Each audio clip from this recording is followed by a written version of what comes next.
Firenze, which is how the fancy Europeans say Florence, I stop in the small coastal town of Sestra Levante. I am on a run. No headphones, just the sound of water on both sides. It is a cloudy afternoon in February. All the houses are citrus colored, terracotta and gold and pink. There are decorative details painted on all the buildings. Frescoes, shutters, even windows are painted on. I weave between Italian children and families, men cleaning shop windows, their aprons, their eyes. I know my bright windbreaker and Nike hat translate American, on the run. There's a kind of Renaissance festival going on in the center of town, so all the children are dressed like it's the 1600s. Think bright colored velvet, floppy hats, and tights. But something about the performance, the way their arms are tucked in triangles behind their backs, translates not American.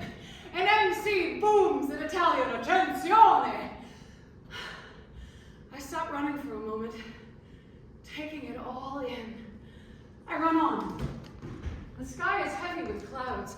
I see a small lane of stone veering steeply upwards, and I take it. The hill so steep, I lean forward, my chest parallel to the ground, heart pounding, feet punching, lungs burning, until I reach the top. The air is different. I can see for miles. My entire life is ahead of me. My entire life. Suddenly I feel sick, like a tunnel is closing in around me, darker and darker. I make myself remember. I have come to Italy to research the letters of Galileo's daughter. And suddenly down that long, dark tunnel, I can see a light. Like I'm here, curved forward, and way down there, shimmering at the other end, is another curve, another face. Is that me? Is that her? 124 letters now survive the relationship between renowned scientist Galileo Galilei and his eldest daughter. She is now known to history simply as Galileo's daughter, Maria Celeste.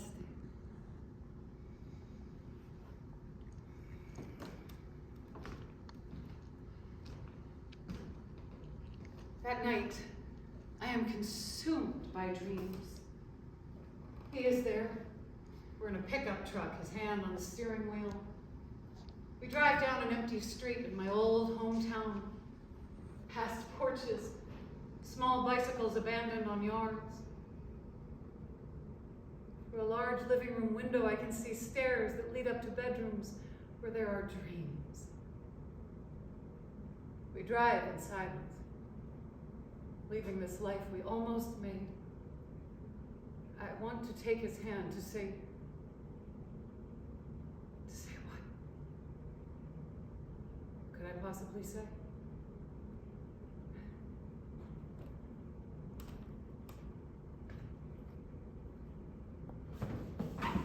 Oh, shit. What time is it? Do I bring the important papers? Yes, I guess I have to. What if somebody steals them from my purse? I guess I'll have to leave them here. What if somebody steals them from my room? Why would they do that? You sound like an idiot. Shut up and bring them. You're wasting time. Okay, I'll bring them.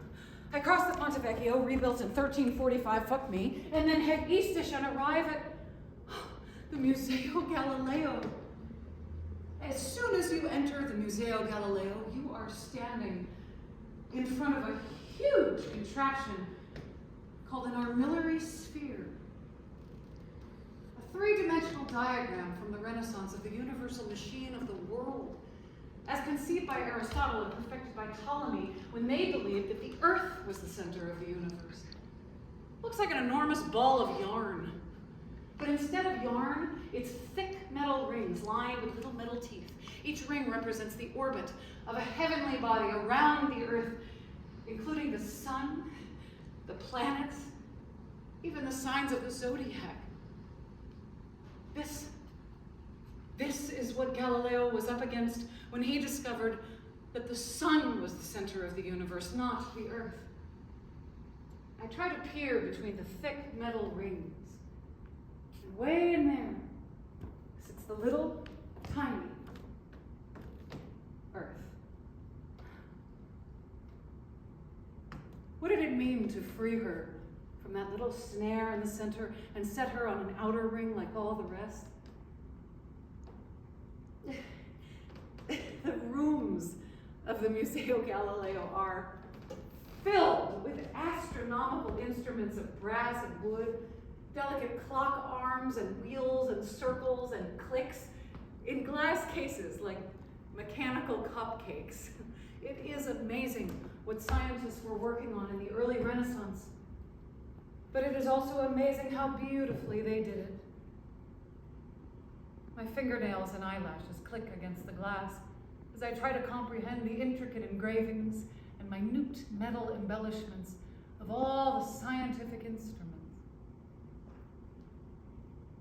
As if by accident, in the midst of all this gold and wood and primitive machinery, is a painting that is labeled Optical Trick.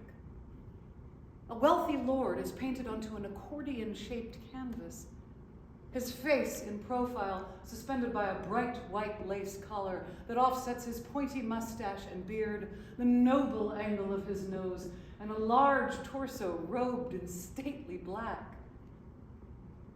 He is such a picture that at first you don't notice the mirror placed diagonally above the painting. But when you look in the mirror, the reflection reveals that the painting also contains a woman looking right at you. It is surprising, moving, that you were looking at a painting of this learned man, and all along she was in the reflection above, gazing right at you. She was there all along.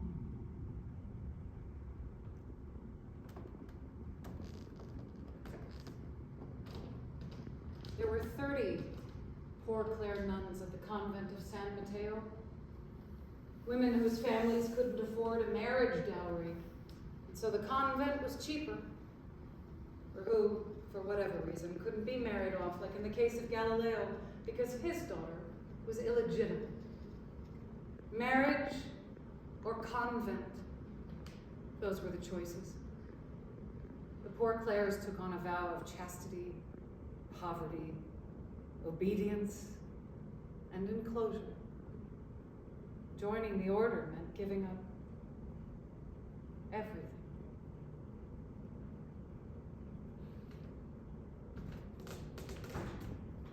Galileo's daughter did write. She copied his manuscripts tirelessly on top of a rigorous convent schedule, hundreds and hundreds of pages by hand. And I can't even sing one. Important papers. Oh, fuck, where are they? Some people discover the shape of the universe. Some people devote their lives to the people they love. What do? I run out of the museum into the chaos of Florence. Artists selling paintings and selfie sticks. Tourists lining up in loud herds. Men with wet black hair swerve among the crowd. And suddenly, I am in a forest clearing, walking towards a canopy of wildflowers and lakes.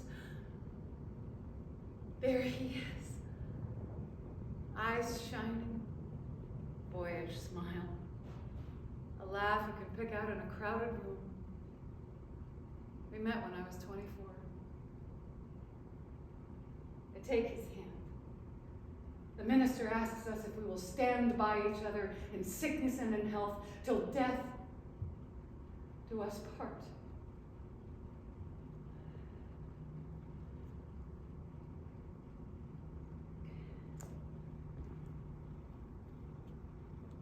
I have come to Italy to research the letters of Galileo's daughter.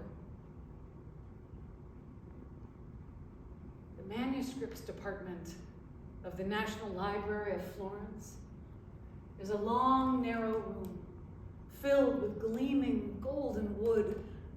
On either side of me stretch long, high shelves filled with thousands upon thousands of manuscripts, hundreds and hundreds of hours of human hands scratching away, willing the earth-colored ink to capture a sentence, an image, a feeling, onto something as delicate as a piece of paper.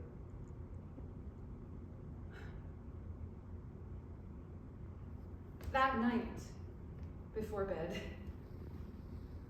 I placed my face up against that narrow tunnel of time, that long darkness. But this time, I look forward to the future. I look for a face. I write her a letter. Dear me. I was on a run and I heard a voice right inside my head say, you're not going to be married anymore. You're not going to have a baby. You are about to become fully yourself. But at great, great cost. Was that you who spoke to me that day? Maybe you were sending me a letter. Maybe I'm writing you back to say, I got it.